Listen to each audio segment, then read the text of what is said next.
We are going to be modifying the alignment in our various placeholders, and alignment is determined by the theme that is applied, but it can all be easily changed. So we're going to go all the way up to slide 1,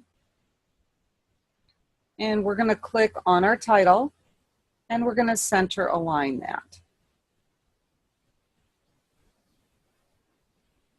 Then we're going to click on the subtitle, and we're going to do the same thing. We're going to center align that. And we're going to activate slide 3. And we're going to select all of the bulleted text. I'm just going to click right in the placeholder and press Control and the letter A, because that will select all. And then what we are going to do is justify the text. And what justify does, and you can kind of see this on the first line of each of these bullets, is it lines up the text on the right and on the left margin. And it basically inserts spaces in between.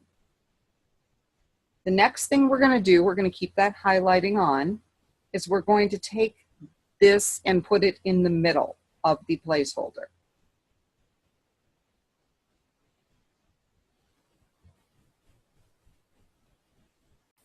So we're going to go to Align Text, click on the arrow, and choose Middle.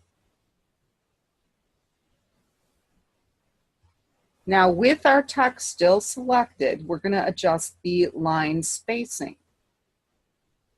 So we're going to click on the spacing list arrow, and we want to go into line spacing options. And we want to change the spacing after the paragraph, so basically after the bullet. And right now the spacing after is at 0, and we're going to bump that up to 12. And then we're going to click OK, and you should notice a little more space between our two bulleted lines. We're going to go to slide 4. And on slide 4, we're going to click in the bulleted text and select all of that. So we're going to press Control and A.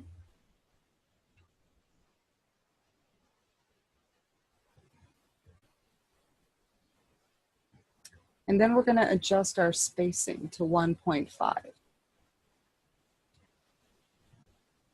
going to go down to slide 7.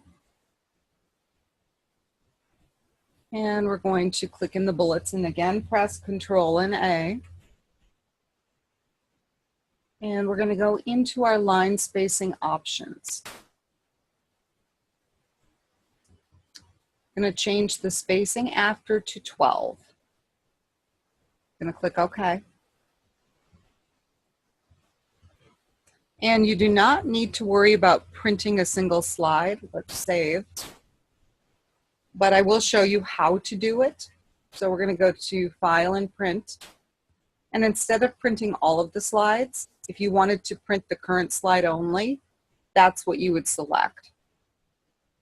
Okay, so I'm going to click on the back button, but you do not need to do that. Just make sure you have saved.